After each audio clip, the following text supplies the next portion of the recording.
Hello hello hello hello.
Hello hello hello hello hello.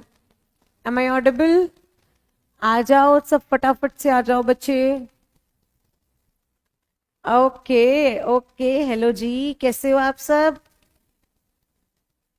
I will be waiting for you guys for a minute and then we will be starting the class. आ जाओ फटाफट से। Good morning मेरे बच्चे, a very good morning. चलो।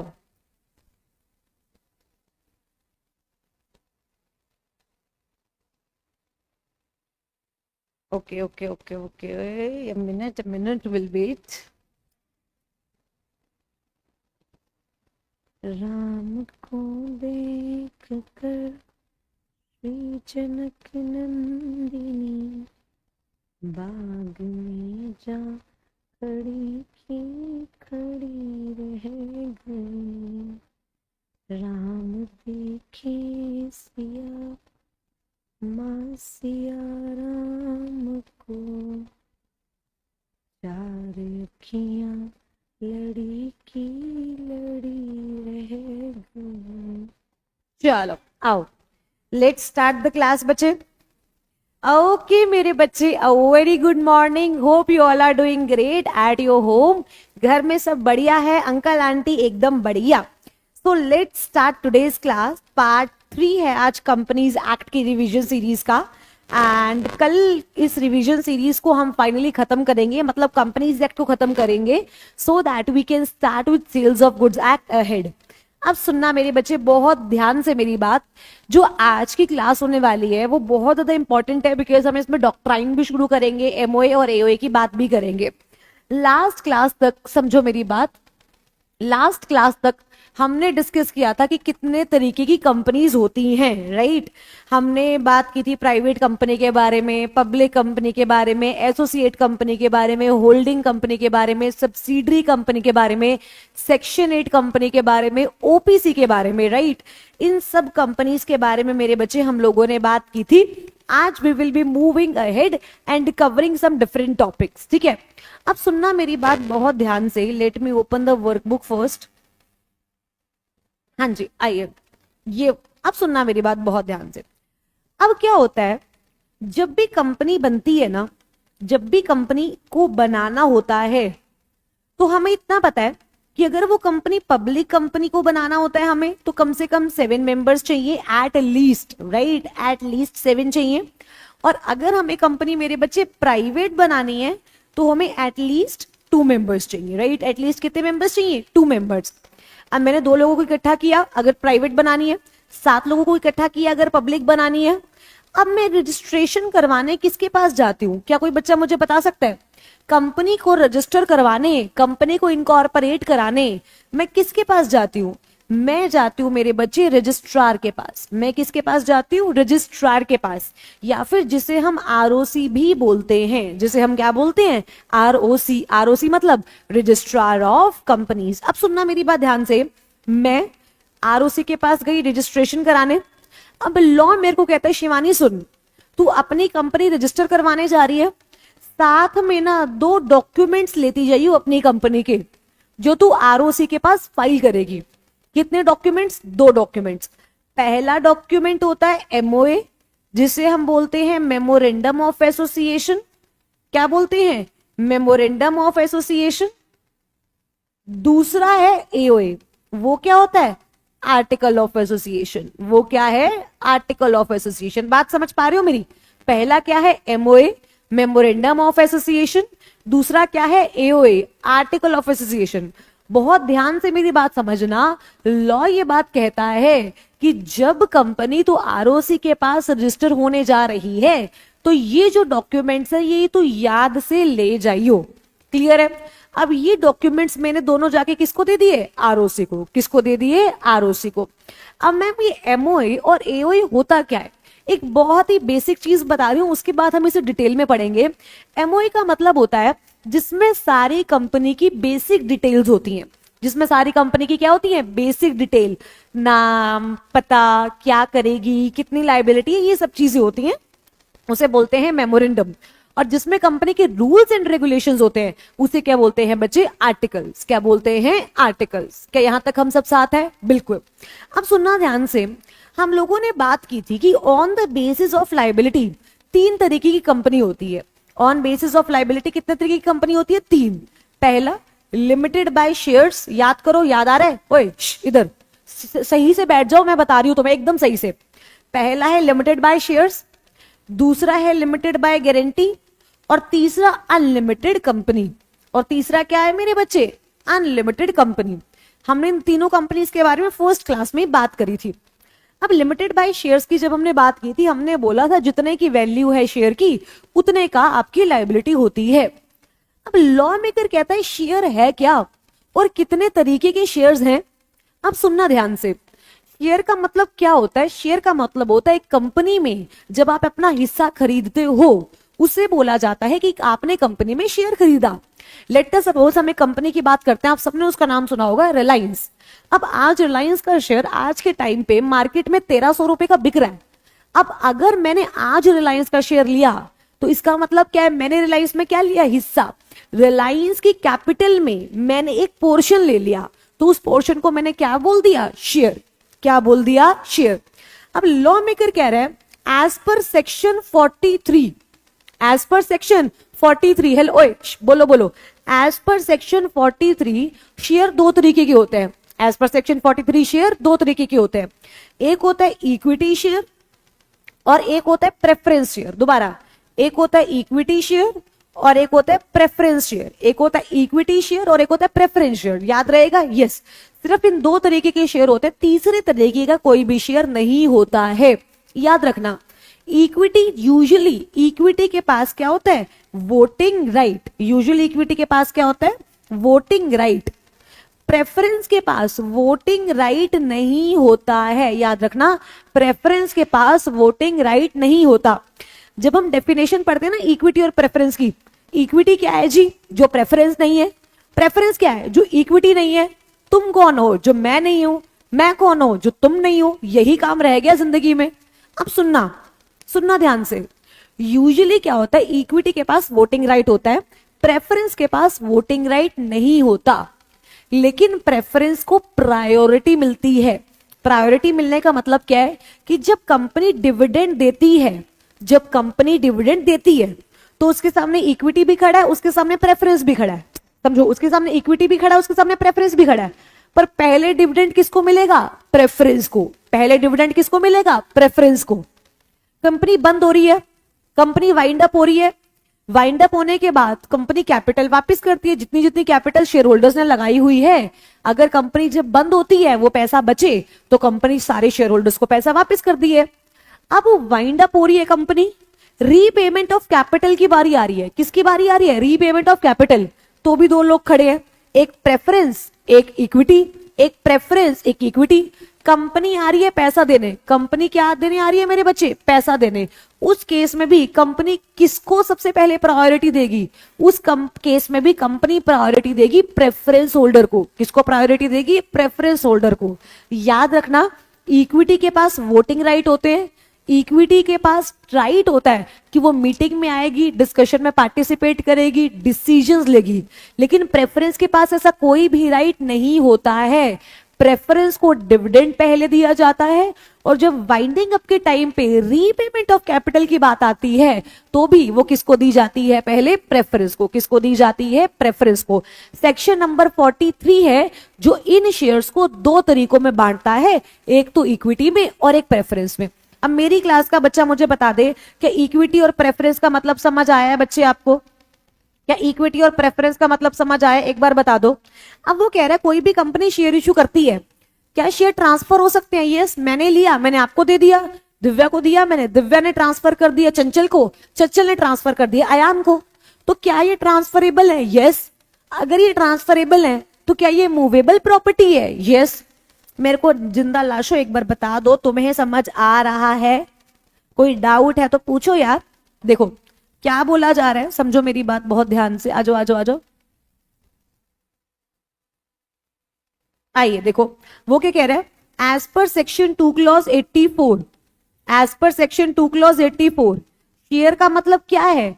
Share का मतलब है share in the share capital of the company and includes stock.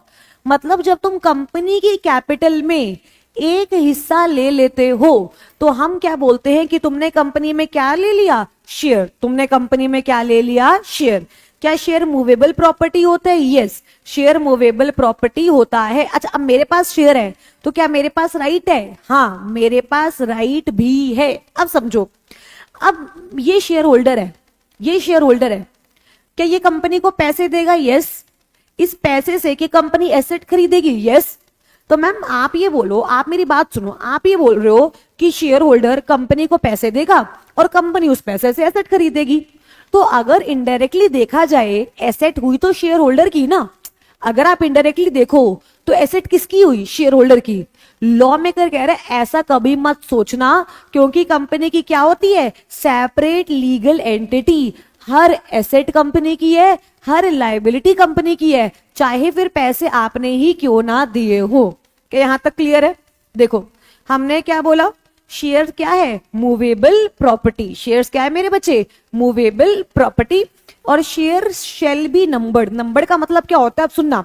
जैसे मान लो चंचल है, चंचल को मैंने 5 शेयर दिए, तो मैं बोलूंगी 1 से 5 तक के शेयर चंचल के पास है। फिर अयान है, अयान को मैंने 10 शेयर दिए, मैं क्या बोलूंगी 6 से 15 के शेयर्स अयान के पास हैं। फिर दिव्या को मैंने 2 शेयर दिए, मैं क्या बोलूंगी 16-17 का शेयर किसके पास है, दिव्या के पास। मतलब हर शेयर पे नंबर होने चाहिए, हर शेयर पे क्या होने चाहिए, नंबर। तो मैम आप ये कह रहे हो शेयर का मतलब क्या होता है, कंपनी की जब आप कैपिटल में हिस्सा लेते हो उसको शेयर बोलते हैं। यस। शेयर मूवेबल प्रॉपर्टी होती है। यस। शेयर को नंबर करते हैं। यस। कितने तरीके के शेयर होते हैं, 2, एक इक्विटी और एक प्रेफरेंस, एक इक्विटी और एक प्रेफरेंस। के यहां तक क्लियर है? यहां तक क्लियर है? अब सुनना मैम एक बात बताओ, यहां पे आपने बोला एक इक्विटी शेयर होता है और एक प्रेफरेंस शेयर होता है। बिल्कुल। प्रेफरेंस की आपने बात करी कि प्रेफरेंस को डिविडेंड पहले मिलता है। प्रेफरेंस को क्या पहले मिलता है, डिविडेंड पहले मिलता है। और जब रीपेमेंट ऑफ कैपिटल की बात आती है, हेलो ओए सुनो ना, सुनो ना, सुन लो ना। मैम आप कितना बेकार गाते हो यार, प्लीज ऐसा मत सोचना, मैंने सीखना शुरू किया अभी। Repayment of capital, right. जब बात आएगी डिविडेंड की और रीपेमेंट ऑफ कैपिटल की, तो वो पहले किसको दिया जाएगा, प्रेफरेंस को। इक्विटी के पास क्या होगा, वोटिंग राइट। इक्विटी के पास क्या होगा मेरे बच्चे, वोटिंग राइट। अब लॉ मेकर ये बात बोलता है कि इक्विटी भी ना 2 तरीके की होंगी, इक्विटी भी 2 तरीके की होंगी। ये बहुत ध्यान से सुनना, कितने तरीके की इक्विटी होंगी, 2। पहला तो equity shares with equal voting right. सबसे पहला क्या होगा, equity shares with equal voting right. दूसरा होगा equity share with differential voting right. दोबारा से, equity share with equal voting right, equity share with differential voting right. ठीक है, मैम इक्वल वोटिंग राइट और डिफरेंशियल वोटिंग राइट का मतलब, अब सुनो, यूजुअली क्या होता है, जितने शेयर होते हैं उतने ही वोटिंग राइट होते हैं, जितने शेयर होते हैं उतने ही वोटिंग राइट होते हैं।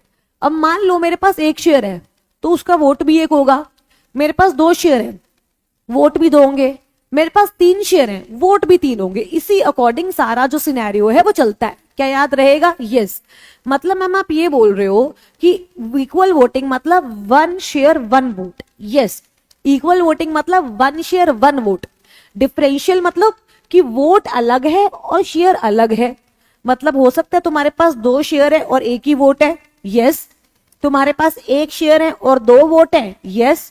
तो मतलब आपकी शेयर और वोट दोनों जब अलग अलग होते हैं, 1 share 2 vote, 2 share 1 vote, 5 share 1 vote, 1 share 5 vote, तो इन्हें बोलते हैं डिफरेंशियल वोटिंग राइट। क्या बोलते हैं? Differential voting right. अब अगर आप यहां पे ध्यान से देखो, मेरे पास 1 शेयर है और 2 वोट है, 1 शेयर है और 2 वोट है, मतलब क्या शेयर से ज्यादा वोट है? यस। तो इसे बोलते हैं सुपीरियर वोटिंग राइट। क्या बोलते हैं? सुपीरियर वोटिंग राइट, कि मेरे पास ज्यादा वोटिंग राइट है। अगर ऊपर देखो, क्या 2 शेयर है लेकिन क्या 1 ही वोट है? यस। कम वोट है? यस। इसे बोलते हैं इंफीरियर वोटिंग राइट। इसे क्या बोलते हैं? Inferior voting right. बताओ क्या समझ आया या नहीं आया? मुझे एक बात बताओ, क्या इक्विटी क्या होता है, प्रेफरेंस क्या होता है, equity share with equal voting right, equity share with differential voting right? बताइए मेरे बच्चे, is this clear to you all? Is this clear to you all? एक बार प्लीज बता दो। आई होप आपको समझ आ गया होगा। नहीं आया तो पूछ लो, मैं दोबारा बता दूंगी।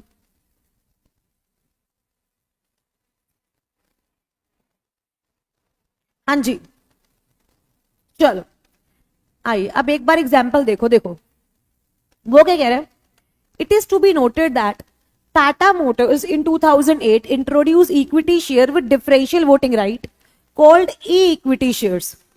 In this issue, every 10 equity share carried only 1 voting right. देखो क्या लिखा हुआ है, हर इक्विटी शेयर पे अगर आप 10 इक्विटी शेयर लेते हो तो आपके पास कितने वोटिंग राइट रहेंगे? 1। किसे समझा दूं आरती, एक बार बात बोलो दोबारा। रजे किसको? इसको, इक्विटी शेयर वाले को। देखो लॉ मेकर कह रहा है इक्विटी शेयर 2 तरीके के होंगे, इक्विटी शेयर 2 तरीके के होंगे, एक इक्वल वोटिंग राइट और एक डिफरेंशियल वोटिंग राइट। एक इक्वल वोटिंग राइट और एक differential voting right. Equal voting right का मतलब क्या है? जितने शेयर उतने वोट। इक्वल का मतलब क्या है? जितने शेयर उतने वोट। मतलब अगर मेरे पास 2 शेयर है तो 2 वोट है, 3 शेयर है तो 3 वोट है, 5 शेयर है तो 5 वोट है। ठीक है। डिफरेंशियल वोटिंग राइट का मतलब क्या है कि हो सकता है मेरे पास 5 शेयर है लेकिन 1 ही वोट है, हो सकता है मेरे पास 1 शेयर है लेकिन 5 ही वोट है। अब मेरे पास 2 शेयर है लेकिन वो 2 शेयर सिर्फ 1 वोट कैरी करते हैं, तो ये इंफीरियर वोटिंग राइट हो गए। अब मेरे पास 1 शेयर है लेकिन उस 1 शेयर पे 2 वोट है, तो ये सुपीरियर वोटिंग राइट हो गया। समझ पा रहे हो मेरे बच्चे? क्या क्लियर है? पक्का पक्का? आगे चले, अब सुनना मेरी बात। अब लॉ मेकर कह रहा है जब भी कंपनी शुरू होती है, मान लो कंपनी है लिमिटेड बाय शेयर्स, कंपनी कौन सी है? Limited by shares. अब उसको कैपिटल कैसे मिलेगी? उसको कैपिटल तो शेयर इशू करके ही मिलेगी ना। मान लो एग्जांपल लेते हैं, ये कंपनी है गोलमो, इंडिया के नंबर 1 कंपनी गोलमो, गोलगप्पे प्लस मोमोज बेचते हैं हम। आरती आई होप अब आपको समझ आ गया हो मेरे बच्चे, गोलगप्पे और मोमोज बेचते हैं हम। ठीक है, गोलमो लिमिटेड करके हमारी काम है। अब मेरे को 10 लाख रुपए चाहिए। अब 10 लाख रुपए चाहिए मतलब बिजनेस को बढ़ाने के लिए 10 लाख रुपए चाहिए, बिजनेस को चलाने के लिए 10 लाख रुपए चाहिए। अब मैंने इस 10 लाख के शेयर इशू कर दिए, मैंने इस 10 लाख के शेयर क्या कर दिए? इशू। तो मेरे लिए ये 10 लाख क्या हो गई? कैपिटल। मेरे लिए 10 लाख क्या होगी? कैपिटल। अब इसको कैपिटल में क्लासिफाई किया हुआ है। कैपिटल में क्या किया हुआ है? क्लासिफाई। अब सुनना मेरी बात ध्यान से, हमने बोला कि हे कंपनी, हे कंपनी, इधर आओ, इधर आओ, इधर इधर, बहुत ध्यान से देखो। लॉ मेकर कहता है तुम आरओसी के पास जा रहे हो, तुम मेमोरेंडम भी फाइल करोगे और आर्टिकल्स भी फाइल करोगे, यस और नो? मेमोरेंडम में ना एक क्लॉज होता है जिसे बोला जाता है लायबिलिटी क्लॉज। जिसे क्या बोला जाता है?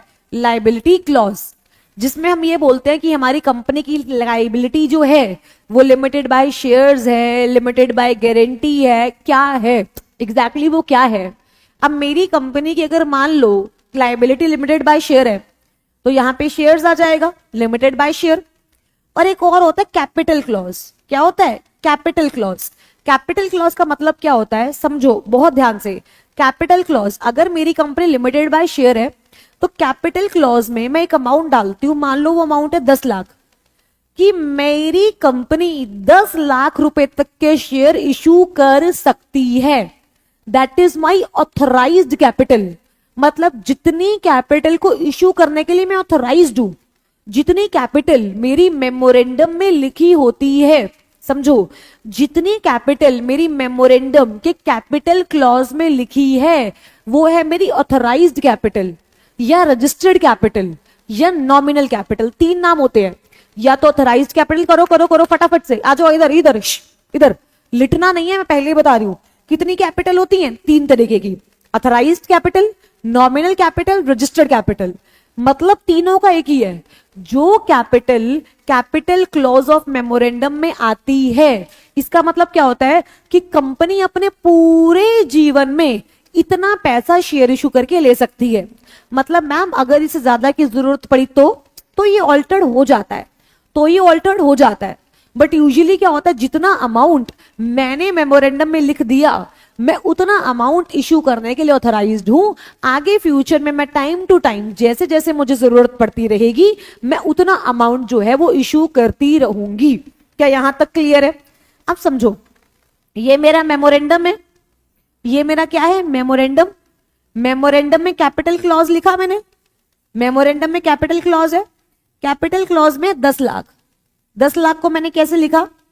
1 lakh shares at the rate 10 each. कैसे लिखा? 1 lakh shares at the rate 10 each. मतलब मैं पूरी लाइफ टाइम में कंपनी की 1 लाख शेयर्स तक इशू कर सकती हूं। क्या ऑल्टर कर सकती हूँ? बढ़ा सकती हूँ, बिल्कुल बढ़ा सकती हूँ, इसमें चेंज कर लूंगी, कोई दिक्कत नहीं है। बट यूजुअली मतलब क्या होता है कि मैं 10 लाख तक इशू कर सकती हूँ। अब इस कैपिटल को क्या बोला जाता है रजे?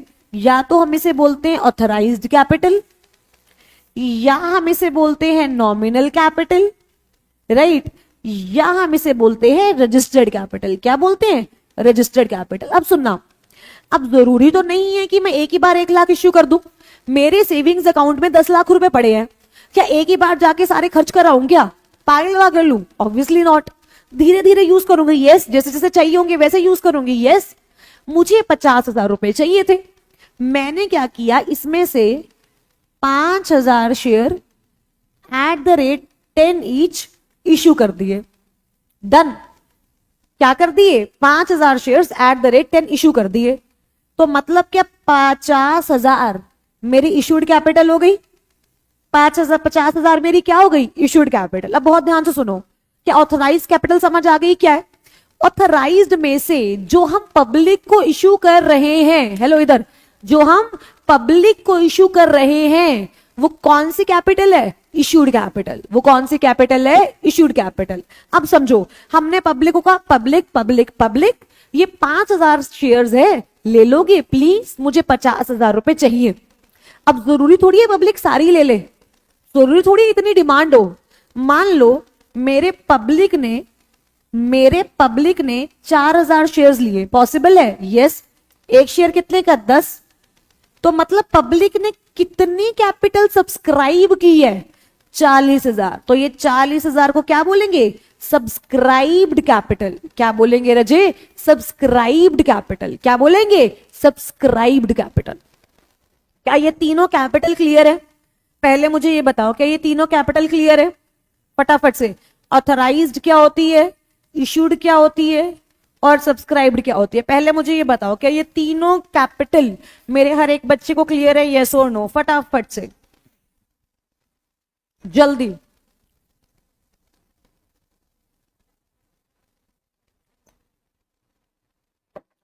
हाँ जी, हाँ ना, कुछ बोलना होता नहीं बोलना होता? तुम्हें बताना जरा मुझे एक बार। हाथ नहीं चल रहे तुम्हारे टाइपिंग में। अब समझो क्या हुआ। अब क्या हुआ, मान लो 4,000 शेयर्स पब्लिक ने ले लिए थे, डन। एक शेयर कितने का था? 10 रुपए का। एक शेयर कितने का? 10 का। मैंने 10 के 10 एक साथ नहीं मंगवाए, सुनना, मैंने 10 के 10 एक साथ नहीं मंगाए। फर्स्ट कॉल थी 2 रुपए की, सेकंड कॉल थी 4 रुपए की, और थर्ड कॉल थी, मतलब फर्स्ट फाइनल कॉल जिसे बोलते हैं, लेट अस सपोज 4 रुपए की। कितने की थी? 4 की। अब मैंने सिर्फ फर्स्ट कॉल ही मंगाई, मतलब 2 रुपए मंगाए, 4000 शेयर पे 2 रुपए मतलब 8000। मतलब समझो मेरे पास कॉल्ड अप कैपिटल कितनी है? कॉल्ड अप कितनी है? 2 रुपए। कॉल्ड अप कितनी है? 2। मतलब जितनी मैंने कॉल की हुई है, जितनी मैंने कॉल की हुई है, कितनी कॉल की हुई है मेरे बच्चे? 2 रुपए। कितनी कॉल की है? 2। अब शेयर होल्डर बोल रहा है मेरे पास पैसा नहीं है, मेरे पास पैसा नहीं है, मैं 2 नहीं दे सकता, मैं 1 रुपया ही दूंगा, मैं 2 नहीं दे सकता, मैं 1 रुपया ही दूंगा। तो जितना शेयर होल्डर ने पैसा दिया वो है मेरी पेड अप कैपिटल। समझो, जितना मैंने मंगाया वो है मेरी कॉल्ड अप कैपिटल, जितना तुमने दिया वो है मेरी पेड अप कैपिटल। तो इस तरीके से 5 तरीके की कैपिटल होती है। नॉमिनल कैपिटल जो एमओए में प्रिस्क्राइब्ड है, जिसे हम ऑथराइज्ड कैपिटल या रजिस्टर्ड कैपिटल भी बोल सकते हैं। इशूड, जितनी ऑथराइज्ड में से इशू करते हो वो होती है इशूड। जितने लोग लेते हैं, सब्सक्राइब करते हैं, उसे बोलते हैं सब्सक्राइब्ड कैपिटल। जितना पैसा तुम उन शेयर्स पे मंगाते हो वो होती है कॉल्ड अप कैपिटल। और जितना पैसा तुम्हें उस शेयर पे मिलता है उसे बोलते हैं पेड अप कैपिटल। उसे क्या बोलते हैं रजे? Paid up capital. I hope ये पांचों की पांचों कैपिटल मेरे हर एक सिंगल बच्चे को क्लियर है। बताओ, डन है ना बच्चे? पक्का पक्का?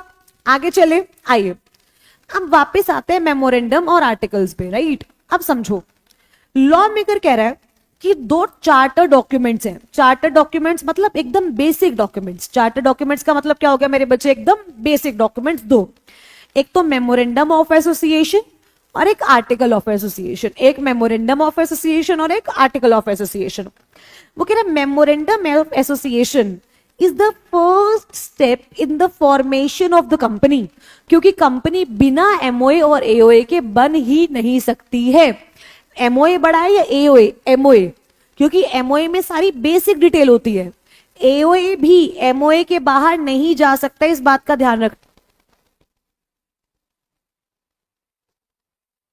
आइए सुनना मेरी बात, बिना एमओए के एओए भी नहीं बन सकता है। एओए में कुछ भी ऐसा नहीं आ सकता जो एमओए के अगेंस्ट हो। जो किसके अगेंस्ट हो? एमओए के। तो 2 क्लॉज 56 सेक्शन याद रखने हैं, बिल्कुल याद रखने हैं मेरे बच्चे, बिल्कुल याद रखने हैं। सेक्शन 2 क्लॉज 56 क्या बोलते हैं? सुनना मेरी बात ध्यान से। सेक्शन 2 क्लॉज 56 बोलता है memorandum means the memorandum of association of the company as originally framed and altered from time to time. मतलब मेमोरेंड सी टाइप होगा, ये भी दे दो, सी टाइप चार्जर होगा बाहर, मैम से बोल दो। अब सुनना, लॉ मेकर क्या बोल रहे हैं? मेमोरेंडम का मतलब क्या है कि जब कंपनी बनी तब तो वो मेमोरेंडम बनाएगी ही बनाएगी। क्या उस मेमोरेंडम को चेंज भी कर सकते हो? यस। क्या उस मेमोरेंडम में को बाद में बदल भी सकते हो? Yes. So as originally framed and altered from time to time. सुनना ध्यान से। Do all companies require MOA? Yes, all companies require MOA. ऐसा नहीं है छोटी कंपनी है तो एमओए नहीं चाहिए, बड़ी कंपनी है तो एमओए चाहिए, ऐसा बिल्कुल नहीं है। मैम अब बाहर तुम मत आ जाना, बस इधर देखो, पता चले सेंटर पे ही आ जाओ। अब सुनना मेरी बात ध्यान से। MOA document which sets out the constitution of the company and is therefore the foundation contents of MOA। Content of MOA का मतलब एमओए में क्या क्या आएगा। कंटेंट ऑफ मेमोरेंडम मतलब मेरे बच्चे एमओए में क्या क्या आएगा। सेक्शन 4 ये बात करता है कि एमओए में क्या क्या आएगा। वो कह रहा है एमओए के 6 क्लॉज होते हैं, याद करने हैं, बिल्कुल घोल के पी जाओ।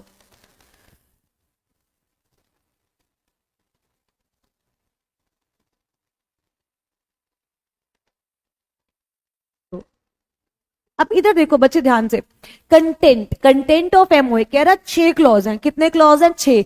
पानी ले आओ, घोल के पी जाओ, पर इसको याद करना है 6 के 6 क्लॉज को, और लाइन वाइज याद करना है, लाइन वाइज। देखो सबसे पहले नेम क्लॉज, कि आपकी कंपनी का नाम क्या है। जैसे गोलमो है, अब मेरी कंपनी अगर प्राइवेट है तो नाम क्या होगा? गोलमो प्राइवेट लिमिटेड। मेरी कंपनी अगर पब्लिक है तो नाम क्या होगा? गोलमो लिमिटेड। कंपनी का नाम, कंपनी का सिचुएशन क्लॉज मतलब उसका रजिस्टर्ड एड्रेस कि कंपनी बनी कहां है, कंपनी इनकॉर्पोरेट कहां हुई है। अब ऐसा नहीं बताना है भाई कालका जी इतने फ्लोर पे नियर वीर जी चाप, ऐसे ड्रामेबाजी नहीं करनी है। सिर्फ और सिर्फ स्टेट बताना है। क्या बताना है? स्टेट, जैसे दिल्ली, हरियाणा, पंजाब, सिर्फ स्टेट। उसके बाद ऑब्जेक्ट क्लॉज। ऑब्जेक्ट क्लॉज सबसे ज्यादा इंपॉर्टेंट क्लॉज होता है किसी भी कंपनी के मेमोरेंडम में। किसी भी कंपनी के मेमोरेंडम में ऑब्जेक्ट क्लॉज सबसे सबसे सबसे सबसे ज्यादा इंपॉर्टेंट होता है, क्योंकि इसी में ही लिखा होता है कि कंपनी क्या कर सकती है और कंपनी क्या नहीं कर सकती। मान लो ये लिखा हुआ है मेरे ऑब्जेक्ट में कि मैं गोलगप्पे और मोमोज बना सकती हूँ, गोलगप्पे और मोमोज। अब गोलगप्पे के साथ साथ मैं भेलपूरी भी बना सकती हूँ। अब उसके साथ मान लो दही वाले गोलगप्पे भी बना सकती हूँ, सेव पूरी भी बना सकती हूँ। मोमोज में मैं फ्राइड मोमोज भी बना सकती हूँ, मुंह में पानी आ रहा है प्लीज, राइट। कुरकुरे मोमोज भी बना सकती हूँ, अफगानी मोमोज भी बना सकती हूँ, राइट। लेकिन क्या, सुनना, क्या मैं दाल मखनी बना सकती हूँ? नहीं। मतलब जो चीज मेरे ऑब्जेक्ट में नहीं है मैं वो नहीं कर सकती ना, ये और नो। जो चीज मेरे ऑब्जेक्ट में नहीं है मैं वो नहीं कर सकती। Object clause. चौथा लाइबिलिटी क्लॉज कि आपकी कंपनी लिमिटेड बाय शेयर है, लिमिटेड बाय गारंटी है या अनलिमिटेड कंपनी है। कैपिटल क्लॉज, याद अभी बताया था लिमिटेड बाय शेयर है तो कितनी कैपिटल होगी। सब्सक्रिप्शन क्लॉज कि सब्सक्राइबर कितने हैं। सब्सक्राइबर मतलब कितने लोग हैं इनिशियली जो आपकी कंपनी बना रहे हैं। तो कितने क्लॉज हो गए? 6। अच्छा देखिए कोई निमोनिक बनता है, NSOLCS, NSOLCS कुछ बन सकता है, NSOLCS, NSOLCS ऐसे याद कर लो, NSOLCS, NSOLCS याद करो फटाफट से, टाइप करके बताओ मुझे जल्दी जल्दी। NSOLCS, name clause, situation clause, object clause, liability clause, capital clause, subscription clause. दोबारा दोबारा दोबारा, name clause, registered office clause, object clause, liability clause, capital clause, subscription clause. क्या याद हो गया? यस और नो। नाम में कि कंपनी का नाम क्या है, सिचुएशन क्लॉज में कि कंपनी किस स्टेट के रजिस्टर्ड ऑफिस में सिचुएटेड है, ऑब्जेक्ट क्लॉज में क्या कंपनी कर सकती है क्या कंपनी नहीं कर सकती, लाइबिलिटी में कितनी लाइबिलिटी है, कौन सी टाइप की कंपनी है, कैपिटल क्लॉज में कितनी कैपिटल से बनी है, एंड सब्सक्रिप्शन क्लॉज में कौन कौन इस कंपनी का सब्सक्राइबर है, कौन कौन इस कंपनी का सब्सक्राइबर है। अगर मेरी कंपनी ओपीसी है, अगर मेरी कंपनी कौन सी है, ओपीसी, तो साथ में मेरे बच्चे एक नॉमिनी क्लॉज भी आ जाता है। क्या आ जाता है? नॉमिनी क्लॉज भी आ जाता है, क्योंकि हमें याद करो हमने ओपीसी के केस में किया था, यस करो कि अगर मेंबर के साथ साथ के नॉमिनी का नाम भी आता है, यस और नो। मुझे बता दो बस मेरे बच्चे कि यहां तक सबको सब क्लियर है, यहां तक सबको सब क्लियर है, कुछ डिफिकल्टी तो नहीं आ रही है। आइए, वो कह रहे देखो नाम अगर पब्लिक है पीछे लिमिटेड लगा होना चाहिए, प्राइवेट है तो प्राइवेट लिमिटेड लगा होना चाहिए, लेकिन सेक्शन 8 कंपनी के पीछे याद है पब्लिक प्राइवेट कुछ नहीं लगा होना चाहिए, चलेगा। The name stated in the memorandum shall not identical with the name of existing company और अनडिजायरेबल। मैंने अपनी कंपनी का नाम लिख दिया जीजा सारा प्राइवेट लिमिटेड, बताओ ये कोई तहजीब की बात है? ये कोई तहजीब की बात है? नहीं, तुम बताओ मुझे। तुम जो अपने फ्रेंड्स को अच्छे अच्छे वो कैब में ग्रीट करते हो, मन में सोचो तुम्हारे फ्रेंड्स जो अच्छे अच्छे शब्द यूज करते हैं, डैश डैश डैश लिमिटेड, क्या अच्छा लगेगा कंपनी का नाम? वो कह रहा कंपनी का नाम अनडिजायरेबल। अनडिजायरेबल मतलब ऐसा नाम नहीं होना चाहिए एकदम बेहुदा नाम, ऐसा नहीं होना चाहिए। ना तो अनडिजायरेबल होना चाहिए ना आइडेंटिकल होना चाहिए। कॉपी कैट मत बनो, वैसी कंपनी बन चुकी है, तुम मत ज्यादा होशियार बनो। तो कह रहा है कि कंपनी का नाम किसी दूसरी कंपनी के नाम से आइडेंटिकल नहीं होना चाहिए, और कंपनी का नाम क्या नहीं होना चाहिए? अनडिजायरेबल। क्या नहीं होना चाहिए मेरे बच्चे? अनडिजायरेबल। आपको अपना नाम रिजर्व करवाना है, मतलब जब कंपनी बनती है उसको अपना नाम रिजर्व करवाना पड़ता है।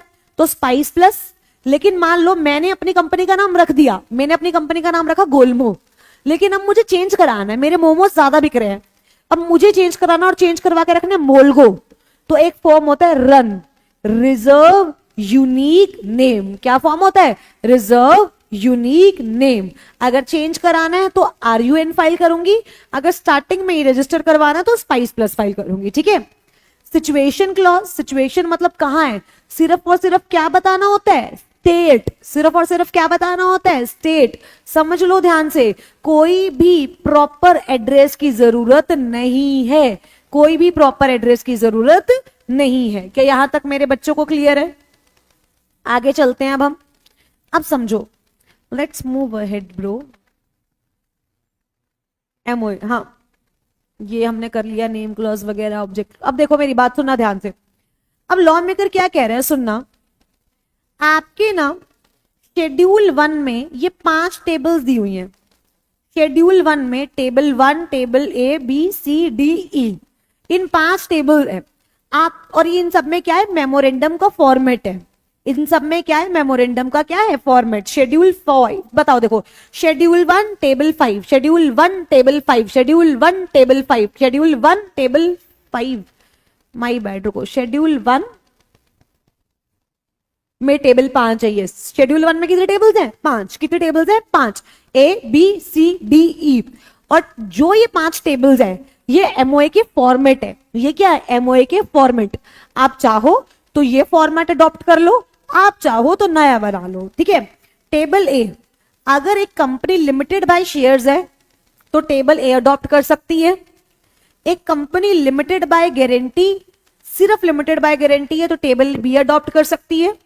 A company limited by guarantee and having a share capital, table C adopt कर सकती है। A company is a form of memorandum of association of unlimited company है, टेबल D अडॉप्ट कर सकती है। Unlimited company having a share capital, table E adopt कर सकती है। समझो 5 टेबल्स की लिस्ट है। कितने टेबल्स की लिस्ट है? 5। और ये कौन से शेड्यूल में है? फटाफट से, शेड्यूल 5। कौन से शेड्यूल में है? शेड्यूल 5। तो मैंने ये बोला, सुनना मेरी बात ध्यान से, शेड्यूल 5 में 5 टेबल्स है, ABCDE। अगर मेरी कंपनी लिमिटेड बाय शेयर है तो टेबल A अडॉप्ट कर लेगी, लिमिटेड बाय गारंटी है तो टेबल B अडॉप्ट कर देगी, limited by guarantee and having share capital तो टेबल C अडॉप्ट कर देगी, अनलिमिटेड कंपनी तो टेबल D अडॉप्ट कर लेगी।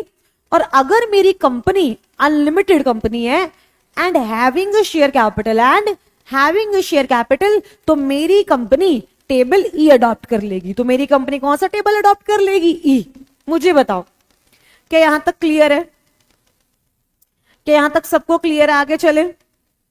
वो कह रहे हैं सुनना, मेमोरेंडम तुम बनाओ, हमें कोई दिक्कत नहीं है, तुम मेमोरेंडम बनाओ, लेकिन तुम मेमोरेंडम में ऐसा, हाँ जी शेड्यूल 1 में, रजिस्टर चंचल शेड्यूल 1 में, लेकिन तुम मेमोरेंडम में ऐसा कुछ नहीं लिख सकते जो कंपनीज एक्ट के अगेंस्ट हो। अगर तुमने मेमोरेंडम में ऐसा कुछ भी लिखा जो कंपनीज एक्ट के अगेंस्ट है तो वो क्या होगा? वॉइड। तो क्या होगा? Void. I hope this is clear, I hope this is clear. अब सुनना, एक बहुत ही बेहतरीन डॉक्ट्राइन आती है, that is doctrine of ultra vires. बच्चे से वायरस बोलते हैं, वायरस तुम हो, डॉक्ट्राइन नहीं। अरे मैम यार ऐसे क्यों बोल रहे हो यार, चलो आओ। वायरस नहीं है, वायर्स है, wires, doctrine of ultra vires, right. Ultra का मतलब होता है बियॉन्ड और वायर्स का मतलब होता है पावर। अल्ट्रा का मतलब क्या होता है? बियॉन्ड, और वाइड्स का मतलब क्या होता है? पावर। तो वो कह रहा है कि अगर कंपनी कोई काम ऐसा करती है जो उसकी औकात से बाहर है, उसे बोलते हैं अल्ट्रा वायरस। अब जैसे क्या हुआ, कोई लड़का है, वो रास्ते से जा रहा था, भेलपूरी खा रहा था, उसको एक लड़की दिखी, उसने देखो कहा यार सुंदर तो बहुत है पर मेरी लीग से बाहर है। मेरी लीग से क्या है? बाहर, मतलब मेरी जो लिमिट्स हैं उससे बाहर है, तो उसके लिए वो क्या हो गई? Ultra vires. Opposite is true. किसी लड़की ने लड़का देखा, उसको लगा यार क्या स्मार्ट है, बट यार मेरे लिए नहीं। तो अब समझो वो क्या है उसके लिए? Ultra vires. क्या है? अल्ट्रा वायरस, मतलब उसकी पावर के बियॉन्ड है। एक बात याद रखना, अगर कंपनी कुछ भी ऐसा करती है जो उसकी पावर के बियॉन्ड हो तो कंपनी कभी भी लायबल नहीं होती है। जैसे सुनना, अब मेरा है, अब मेरा बिजनेस है गोलमो का, गोलगप्पे प्लस मोमोज, गोलगप्पे प्लस मोमोज। अब क्या हुआ समझो, मैं गोलगप्पे भी बेचती हूँ, मैं मोमोज भी बेचती हूँ। तुम मेरे पास आए, मैंने अभी अभी ना चाप बेचना शुरू किया है। क्या बेचना शुरू किया है? चाप, यू नो चाप। तुम मेरे पास आए, तुमने कहा मैम एक प्लेट तंदूरी चाप लगा दो, मैंने लगा दी। जब तुमने चाप खाई, तुमने देखा ये तो रबड़ है। तुमने क्या देखा? ये तो रबड़ है, वो जो जिससे याद है इरेजर होती है। तुमने कहा ये तो इरेजर है। तुमने कहा तुम तो मार देती मुझे, मैं अभी तुम पे केस करता हूं। मैंने कहा निकल निकल, तुम मेरे पे केस ही नहीं कर सकते, समझो। या फिर तुम्हें चाप बड़ी अच्छी लगी लेकिन तुमने मुझे पैसे देने से मना कर दिया, तुमने पैसे नहीं दिए। तुमने कहा अरे मैम यार गरीब है यार छोड़ दो। तो मैंने कहा रुक तुझ पे केस करती हूँ। तुमने कहा करके दिखाओ।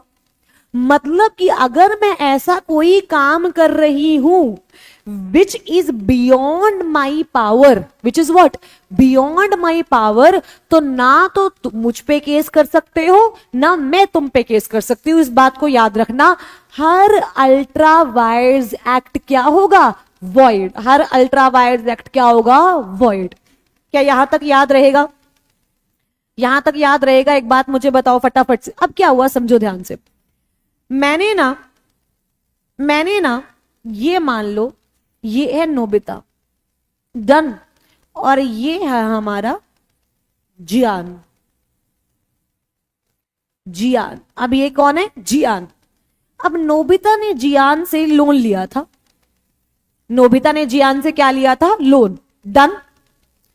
तो अब नोबिता की कंपनी थी, समझो, नोबिता की कंपनी थी और नोबिता की कंपनी थी गोलगप्पे लिमिटेड। कौन सी थी? गोलगप्पे लिमिटेड। अब बहुत ध्यान से सुनना, नोबिता ने जियान से क्या लिया था? लोन। अब जियान का तो तुम्हें पता ही है। अब क्या हुआ, नोबिता भागा भागा मेरे पास आया और मुझे बोलता यार मैम लोन दे दो। मैंने नोबिता को लोन दे दिया जो था अल्ट्रा वायरस। जो क्या था? Ultra vires. मुझे नहीं पता था लेकिन वो लोन अल्ट्रा वायरस था। वो लोन क्या था? Ultra vires. क्या अब नोबिता अगर मुझे लोन वापस ना करे क्या मैं केस कर सकती हूं? नहीं, क्योंकि वो ट्रांजैक्शन क्या थी? Ultra vires. मैम फिर तो आपके पैसे चले गए। पर अभी सुनो, नोबिता ने जियान से 5 लाख रुपए लिए हुए थे और नोबिता ने मुझसे लिए 4 लाख। कितने लिए? 4 लाख। अब नोबिता ने मुझसे 4 लाख लिए ताकि वो जियान को वापस कर सके, वरना वो पिट पिट आ जाएगा। अब नोबिता ने जो मुझसे 4 लाख रुपए लिए वो क्या थे? Ultra vires. क्या थे? Ultra vires. क्या मैं वापस मांग सकती हूं? नहीं। लेकिन अगर अभी तक नोबिता ने वो पैसे यूज नहीं किए तो मैं इंजंक्शन का ऑर्डर लेके नोबिता को रोक सकती हूं कि नोबिता ये पैसे यूज मत करना। मतलब क्या है कि अगर कंपनी ने अल्ट्रा वायरस ट्रांजैक्शन करके पैसे लिए हैं और वो पैसे कंपनी ने अभी तक यूज नहीं किए तो जो लेंडर है वो कंपनी को बोल सकता है कंपनी रुक जा, मैं इंजंक्शन ऑर्डर लेकर आया हूं, तू ये पैसे यूज नहीं करेगी क्योंकि तू उस पैसे की रियल ऑनर नहीं है। समझ आया ना आया? देखो, अगर उसने यूज कर लिए, अब मेरी बात सुनो, अगर उसने यूज कर लिए तो तुम्हारे पैसे पानी में गए छपाक। अगर उसने यूज कर लिए तो तुम्हारे पैसे पानी में गए छपाक। लेकिन अगर सभी तक कंपनी ने पैसे यूज नहीं किए तो टेंशन मत लो, कोर्ट के पास जाओ, इंजंक्शन ऑर्डर लेकर आओ। इंजंक्शन का मतलब क्या हो रहा है कि उसे रोक दिया जाएगा कि भाई तो भी मत करना, ये अभी यूज मत करना पैसे। तो तुम वापिस नहीं ले सकते पर रुकवा सकते हो। बताओ इतनी बात किस किस को समझ आई? इतनी बात किस किस को समझ आई? ऐसा क्यों बोला जाता है? ऐसा इसलिए बोला जाता है, सुनना, ऐसा इसलिए बोला जाता है कि भाई देखो मेरी बात सुनो, कंपनी तुम जब आरओसी के पास रजिस्टर होने गई थी क्या तुमने एमओए फाइल किया था? यस। क्या तुमने एओए फाइल किया था? यस। जब ये दोनों डॉक्यूमेंट्स आरओसी के पास जाते हैं तो ये दोनों डॉक्यूमेंट्स बन जाते हैं पब्लिक डॉक्यूमेंट्स। ये दोनों डॉक्यूमेंट्स कौन से बन जाते हैं? Public document. ध्यान से, जब एमओए और एओए ये दोनों डॉक्यूमेंट्स मेरे बच्चे आरओसी को आप रजिस्टर्ड करवाते हो आरओसी के पास जाके, तो ये दोनों डॉक्यूमेंट्स बन जाते हैं पब्लिक डॉक्यूमेंट्स। अब पब्लिक डॉक्यूमेंट्स का मतलब क्या होता है कि जो भी इंसान कंपनी के साथ कॉन्ट्रैक्ट करेगा उसको एओए और एमओए की नॉलेज है। अब तुम्हें नहीं है और कंपनी ने एमओए से जाके बाहर काम कर दिया तो रो बैठ के। अगर इतना ही था तो एमओए पढ़ के आते ना, कंपनीज एक्ट तुम पढ़ के नहीं गए, ठीक है, और जाके बोल रहे हो अरे क्वेश्चन मुश्किल आया, क्वेश्चन मुश्किल आया। अगर इतना ही था तो पढ़ के जाओ यार, समझो मेरी बात। अगर कुछ भी आउट ऑफ लीग देखोगे ना, एक्सपेक्टेशंस बढ़ेंगी तो दुख तो होगा ही। मैं आप लॉ की बात कर रहे हो ना पक्का, अरे लॉ की बात कर रहे हो, समझो मेरी बात। तो ये पब्लिक डॉक्यूमेंट्स बन गए, अब तुम इन्हें देख के नहीं गए, गलती किसकी मुझे बता दो बस, गलती किसकी? गलती है तुम्हारी, तुम हो क्या पता नहीं, बट गलती है तुम्हारी। कि यहां तक क्लियर है? तो इसीलिए अगर अल्ट्रा वायरस ट्रांजैक्शन है वो क्या होगी मेरे बच्चे? वॉइड। वो क्या होगी? वॉइड। मैम मेरे को एक बात बताओ, मान लो आपने अल्ट्रा वायरस ट्रांजैक्शन करी, आपकी कंपनी ने अल्ट्रा वायरस ट्रांजैक्शन करी, लेकिन बाद में सब शेयर होल्डर्स ना उस पर एग्री कर गए, बाद में सब शेयर होल्डर उस पर एग्री कर गए, उस ट्रांजैक्शन को रेक्टिफाई कर दिया, उस ट्रांजैक्शन को क्या कर दिया? रेक्टिफाई। रेक्टिफाई का मतलब होता है रिटर्न कंसेंट दे दी बाद में। रेक्टिफाई का मतलब क्या होता है? बाद में क्या दे दी? Return consent. लॉ मेकर कह रहे तभी भी नहीं। अगर सारे शेयर होल्डर्स भी अग्री कर जाएंगे ना तो भी हम उसे नहीं मानेंगे कि वो कुछ है, हमेशा वो क्या रहेगी? वॉइड। क्या रहेगी? वॉइड। क्या यहां तक क्लियर है? एक बार बच्चों बता दो, are you guys with me यहां तक, फिर हम आगे चलेंगे। क्या यहां तक आप लोग मेरे साथ हैं? यहां तक आप लोग मेरे साथ हैं? अब देखो सुनना, सबसे ऊपर होता है कंपनीज एक्ट, सुनो, सबसे ऊपर होता है कंपनीज एक्ट, उसके बाद आता है मेमोरेंडम ऑफ एसोसिएशन, उसके बाद आता है आर्टिकल ऑफ एसोसिएशन, एंड उसके बाद आता है डायरेक्टर्स। उसके बाद क्या आता है? Directors. There is a hierarchy, right? मतलब आप एमओए एओए में ऐसा कुछ भी नहीं लिख सकते जो कंपनीज एक्ट के अंदर अगेंस्ट, कंपनीज एक्ट के अगेंस्ट हो बेसिकली। सबसे पहला आता है कंपनीज एक्ट, कलर क्यों चेंज नहीं हो रहा? कंपनीज एक्ट, फिर आता है एमओए, फिर आता है एओए, और फिर आते हैं डायरेक्टर्स। अगर आपने कुछ ऐसा किया, सुनना बहुत ध्यान से, आपने कुछ ऐसा किया which is against the companies act and MOA, it can not be ratified. याद रखना, it can not be ratified, इस बात को याद रखना, it can not be ratified. दोबारा बोल रही हूं, आप चाहे धरती फट जाए, आसमान नीचे आ जाए, भगवान विष्णु जी आके बोले, लेकिन अगर तुमने कोई ऐसा काम किया है जो कंपनीज एक्ट और एमओए के अगेंस्ट है तो चुपचाप फिंगर ऑन योर लिप्स और यहां से दफा हो जाओ। वो एक्ट हमेशा हमेशा हमेशा वॉइड रहेगा और उस एक्ट को कोई भी रेटिफाई नहीं कर सकता है, याद रहेगा। लेकिन कोई एक्ट है which is ultra virus to MOA but intra virus to AOA, sorry ultra virus to AOA and intra virus to MOA। मतलब AOA की तो बाहर है पर MOA के अंदर है, क्योंकि अगर वो MOA के बाहर ही होगा तो void है ना, अगर वो MOA के बाहर है तो भी वो void है। Hello hello hello hello hello, हाँ देखो, अगर वो MOA के बाहर होगा तो भी वो void है, यस और नो। तो लॉ मेकर कह रहा है कोई ऐसा एक्ट जो एओए के तो बाहर है पर एमओए के अंदर है तो उसको आप रेटिफाई कर सकते हो। आप आर्टिकल को अल्टर कर दो, वो रेटिफाई हो जाएगा। कोई ऐसा काम जो डायरेक्टर के तो अल्ट्रा वायर्स है, जो डायरेक्टर के अल्ट्रा वायर्स है लेकिन इंट्रा वायर्स है कंपनीज एक्ट के, इंट्रा वायर्स है किसके? कंपनीज एक्ट के, आप उसको भी रेटिफाई कर सकते हो, कोई दिक्कत नहीं है। देखो अगर तुम एओए के बाहर चले गए या डायरेक्टर्स अपनी पावर के बाहर चले गए, वो रेटिफाई हो सकता है, हमें कोई दिक्कत नहीं है, हम उसको ठीक कर देंगे। लेकिन तुम कंपनीज एक्ट के बाहर और तुम एमओए के बाहर चले गए तो चुपचाप फिर बाहर ही रहना, घर आने की कोई जरूरत नहीं है। I hope this is okay to you all, this is okay to you all. पक्का पक्का सर, इसमें पानी देना प्लीज। आइए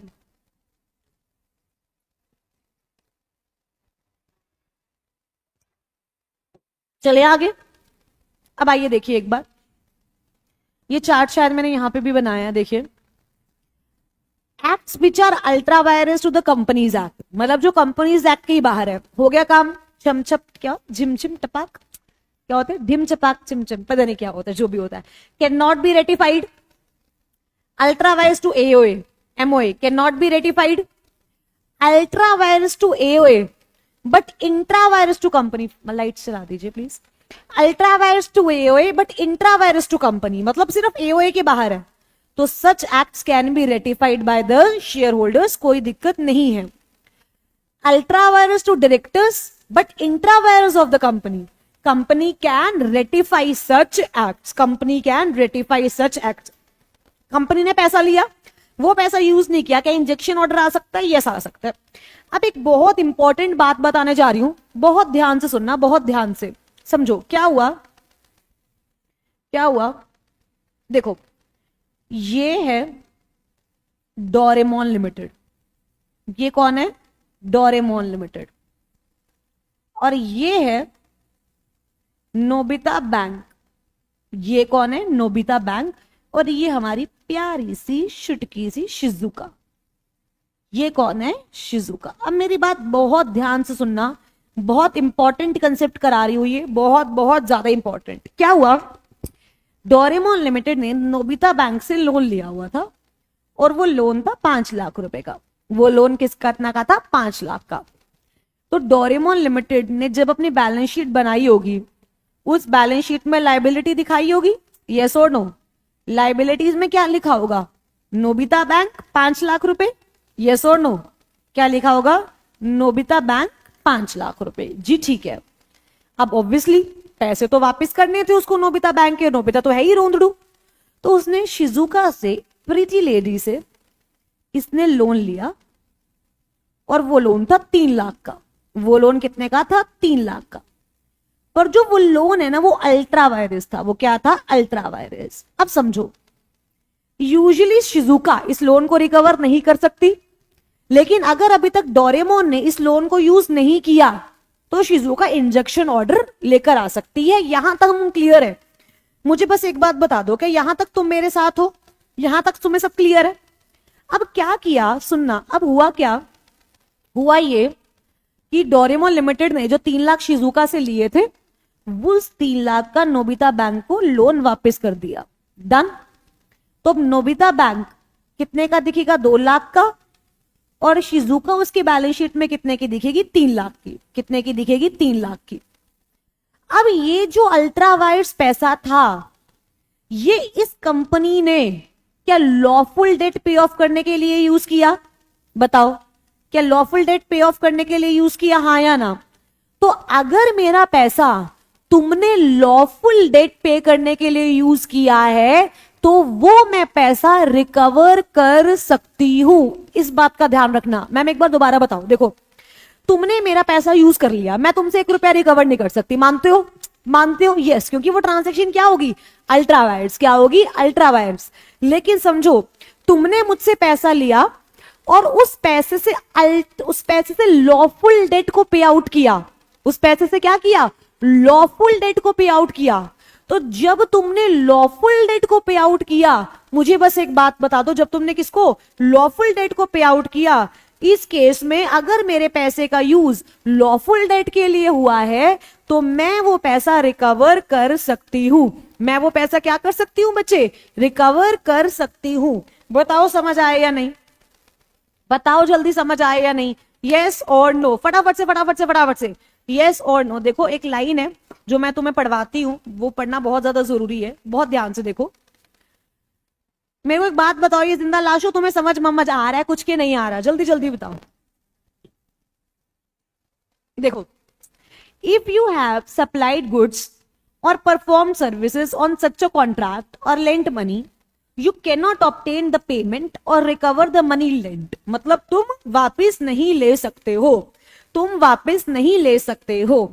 but if the money advance to the company has not expended, मतलब अभी तक अगर पैसा खर्च नहीं हुआ है, अगर अभी तक पैसा खर्च नहीं हुआ है, the lender may stop the company from parting with it. मतलब लेंडर कंपनी को बोल सकता है कि इसको अपने आप से दूर मत करना, इसको खर्च मत करना. किसका ऑर्डर लेके? इंजंक्शन का ऑर्डर लेके उसको रिकवा सकता है, क्योंकि कंपनी ने पैसा तो अल्ट्रा वायरस तरीके से लिया है, तो कंपनी उस पैसे की ऑनर बनी ही नहीं है. The company does not became the owner of money which is ultra wires the company. As the lender remains the owner, he can take back the property in specie. क्या clear है यहां तक? अब देखो, अब ये जो मैंने आपको ये लॉफुल डेट वाले एग्जांपल बताया ना, अभी ये देखो, इफ अल्ट्रा वायरस लोन आओ देखो, if ultra vires loan has been utilised in meeting the lawful debt of the company, then the lender steps into the shoes of the debtor pay off. अब समझो मेरी बात, समझो। अब ये जो लेंडर था यानी शिजुका, ये किसके शूज में आ जाएगी? नोबिता लिमिटेड के, नोबिता बैंक के। किसके शूज में आ जाएगी? नोबिता बैंक के। मतलब ये भी अपना पैसा वापस ले सकती है, and consequently he would be entitled to recover his loan to the extent from the company. मैं मतलब एक बात बताओ, सुनो। मान लो हमने शिजुका से 4 लाख लिए थे, 2 लाख का तो हमने लोन पे कर दिया था और 2 लाख रुपए हमने ऐसे ही फालतू में लगा दिए थे। तो इसका मतलब शिजुका सिर्फ 2 लाख रुपए रिकवर कर सकती है? यस, वाह मेरे बच्चे वाह। शिजुका आप कितना रिकवर कर सकती है? सिर्फ 2 लाख रुपए। कितना कर सकती है? 2 लाख रुपए। क्या यहां तक क्लियर है? अब हर डॉक्ट्राइन का केस लॉ दिल पे छपा होना चाहिए, जैसा उसका नाम छपा हुआ है ना, जहां से रिप्लाई भी नहीं आ रहा है, वैसा ही। मैम यारा प्लीज ऐसे दिल पे चोट मत मारो, कंपनीज एक्ट पढ़ा दो अगर आपको पढ़ाना है तो। इधर देखो मेरे बच्चे ध्यान से। तो क्या कहने का मतलब है यहाँ पे कि जिस तरीके से, छोड़ो ज्यादा हो जाएगा, मतलब डॉक्ट्राइन जो है उसके केस लॉ याद होने चाहिए। और अल्ट्रा वायरस का क्या है? अल्ट्रा वायरस का क्या है? Ashbery railway carriage and iron company limited versus reach. मुझे फटाफट से कमेंट बॉक्स में लिख के बताना, चैट बॉक्स में जल्दी जल्दी लिख के बताओ, और जो बच्चे बाद में देखेंगे वो कमेंट बॉक्स में लिखेंगे। केस लॉ का नाम क्या है? Ashbery railway carriage and iron limited versus reach. मतलब एशबरी वर्सेस रीच भी कर दे तो चलेगा। देखो एशबरी रेलवे कैरेज तो लिख ही देना, एशबरी रेलवे कैरेज तक तो लिख ही देना, वर्सेस रीच कर लो। क्लियर है? ये केस लॉ हमने क्लास में बहुत अच्छे से डिस्कस किया था, बट मैं एक बार फिर बता देती हूँ वरना तुम रोने लग जाओगे। इसमें नहीं दे रखा मैंने, रुकना जरा एक बार, छोड़ो चलो। आइए सुनना, मैं आपको ऐसे बता देती हूँ। ये Ashbery railway carriage versus reach में क्या हुआ था, बहुत ध्यान से सुनना मेरे बच्चे। बेसिकली एक कंपनी थी एशबरी नाम की और एक कंस्ट्रक्टर था रीच नाम का। ठीक है, बहुत ध्यान से। एक कंपनी थी, आइए, एक कंपनी थी रजे एशबरी नाम की और एक कंस्ट्रक्टर था रीच नाम का। क्या यहां तक क्लियर है? अब एशबरी लिमिटेड को एक कॉन्ट्रैक्ट मिला। एशबरी लिमिटेड को क्या मिला? एक कॉन्ट्रैक्ट। अब उसने वो कॉन्ट्रैक्ट आगे बोला रीच को कि रीच हमारे पास इतना टाइम नहीं है, तू कॉन्ट्रैक्टर जो है, मतलब जो हमें कॉन्ट्रैक्ट मिला है तो उसको देख ले, जो हमें कॉन्ट्रैक्ट मिला उसको देख ले। रीच ने बोला मैं वो कॉन्ट्रैक्ट पूरा तो कर दूंगा लेकिन मेरे को पैसा चाहिए होगा। लेकिन मेरे को क्या चाहिए होगा? पैसा। तो एशबरी कहती कोई बात नहीं, हम तुझे फाइनेंस कर देंगे, हम तुझे क्या कर देंगे? फाइनेंस। लेकिन जब ये बात जर्नल मीटिंग में आई, जर्नल मीटिंग में शेयर होल्डर्स ने मना कर दिया। शेयर होल्डर्स ने बोला हम तो पैसे नहीं देते। रीच वहां काम शुरू कर चुका था, कंपनी से पैसों की आस में था, बट कंपनी ने तो शेयर होल्डर्स ने मना कर दिया। बोलता हम बोलते थे हम तो नहीं देते तुम्हें। शेयर होल्डर रीच बेचारा वहां बैठा है, आप समझो इतने सपने सजोगे, काम शुरू कर चुका है, उसको उम्मीद है कि एशबरी से पैसा आने ही वाला है, निवाला मुंह के पास आने ही वाला है। लेकिन जैसे ही निवाला मुंह के पास आया, शेयर होल्डर्स ने छीन लिया। सोचो रीच को कितना बुरा लगा होगा। उसके हाथ में आता आता प्रोजेक्ट शेयर होल्डर्स की वजह से चला गया। अब रीच तो गुस्से गुस्से में चला गया कोर्ट ऑफ लॉ, मतलब कोर्ट में चला गया, court of law, right. Obviously India का तो केस लॉ है ही नहीं कोई भी, बिकॉज सब बहुत पहले की है, राइट। तो वो कोर्ट में गया, कोर्ट में बोला जज साहब इसने मुझसे प्रॉमिस किया था कि ये मुझे पैसे देगी, लेकिन अब तो ये मुकर गई, तो अब आप इसको जेल कर दो। अब कंपनी को तो जेल हो नहीं सकती, मतलब इस पे फाइन लगा दो, ये गलत कर रही है। जज ने बोला just shut up, just shut up.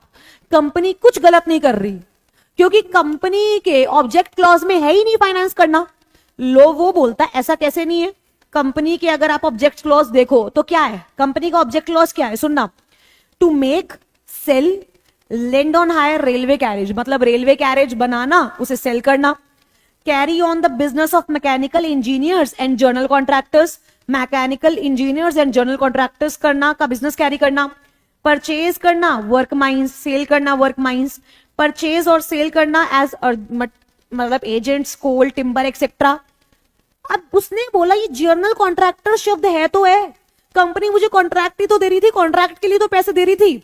Law maker, law ने बोला ऐसा नहीं है, जर्नल कॉन्ट्रैक्टर्स का मतलब होता है काम से रिलेटेड जो भी कॉन्ट्रैक्ट्स होंगे, समझो, काम से रिलेटेड जो भी कॉन्ट्रैक्ट्स होंगे वो जर्नल कॉन्ट्रैक्टर्स हैं। ऐसा नहीं है कि कंपनी तुझे फाइनेंस कर रही है तो वो जर्नल कॉन्ट्रैक्टर है, ये सब बदतमीजियां मत कर। कंपनी तुझे पैसा दे ही नहीं सकती, क्योंकि अगर कंपनी तुझे पैसा देगी वो क्या कहला जाएगा, अल्ट्रा वायर्स। क्या कहला जाएगा, अल्ट्रा वायर्स। तो यहां हार हुई रीश की और जीत गई ऐशबरी। जीत गई कौन, ऐशबरी। बट अगर आप देखो अल्ट्रा वायर्स का इतना यूज है नहीं, क्योंकि कंपनी आज के टाइम पे अपने ऑब्जेक्ट क्लॉज को ऑल्टर कर सकती है, मेमोरेंडम ऑल्टर हो सकता है, राइट। आओ एक बार केस लॉ पढ़ते हैं। हमने ये पढ़ा कि कंपनी का ये सब काम था, राइट, कंपनी का ये सब काम था। एक बार आओ देखो, the directors of the company, देखो, the directors of the company entered into contract with Reach for financing the construction of the railway light in Belgium. The company further ratified this act of directors by passing a SR. The company, however, repudiated the contract as being ultra vires, and Reach brought an action for damages for breach of contract. His contention that the contract was within the meaning of word journal contractors and hence within the powers, Reach से गलती हो गई, उसे लगा ये financing का काम journal contractors में आता है, बट ऐसा नहीं था। Moreover, it has been ratified by the majority of shareholders. However, it was held by the court that the contract was null and void. याद रखना, कोई भी अल्ट्रा वायरस ट्रांजेक्शन क्या होती है मेरे बच्चे, null and void. It is said that the term journal contractors was associated with the mechanical engineers. कोई भी फाइनेंस की बात नहीं है। An ultra virus contract can never be made binding on the company. किसी भी अल्ट्रा वायरस कॉन्ट्रैक्ट को आप कंपनी पे बाइंड नहीं करवा सकते हो। It cannot become intravirus by reason of estoppel. कुछ भी, मतलब कुछ भी करके वो नहीं हो सकता। तो देखो, द होल पोजीशन, क्रक्स क्या निकलता है अब इसका, क्रैक्स क्या है, क्रैक्स आ जाओ, CRAX, क्रैक्स क्या है, when an act is performed. देखो जरूरी नहीं है कि वो एक्ट लीगल हो, इलीगल हो, वो एक्ट लीगल भी हो सकता है, लेकिन वो मेरी पावर्स की बियॉन्ड है भाई, समझो। ऐसा नहीं है कि अल्ट्रा वायरस का मतलब इलीगल है, ऐसा नहीं है। अल्ट्रा वायरस का मतलब है मेरी पावर्स के बियॉन्ड, हो सकता है वो लीगल हो, बिल्कुल हो सकता है। वेयर एक्ट इज परफॉर्म्ड, जो कि लीगल है, बट अगर वो अल्ट्रा वायरस है तो वो क्या होगा, नल एंड वॉइड, और उसको आप रेटिफाई नहीं कर सकते, चाहे आप सब शेयर होल्डर की कंसेंट ही क्यों ना ले लो। सब शेयर होल्डर की कंसेंट को बोला गया है यूनानिमस अप्रूवल। क्या बोला गया है रजय, यूनानिमस अप्रूवल। देखो, an act which is ultra vires to directors but intra vires to the company can be ratified. An act which is ultra vires to articles but intra vires to company can also be ratified by altering the articles of association. मुझे बताओ कि यहां तक सबको clear है? क्या case law समझ आ गया रजे? क्या यहां तक सबको क्लियर है? पक्का पक्का से पक्का। कल हम लोग मिलेंगे एंड कल we will be finishing this chapter, कल we will be finishing this chapter and then will move ahead with sales of goods. क्या क्लियर है बच्चे यहां तक? Are we guys done? पक्का पक्का। आज की क्लास दिमाग में क्लियर से क्लियर, फटाफट से आज की क्लास दिमाग में क्लियर से क्लियर। आई होप दिमाग में क्लियर होगी। मेहनत हमारी, रिजल्ट हमारा, छुट्टी हमारी। थैंक यू सो मच बच्चे। Have a great great great day ahead. God bless you all. Bye रजे। Bye bye bye bye.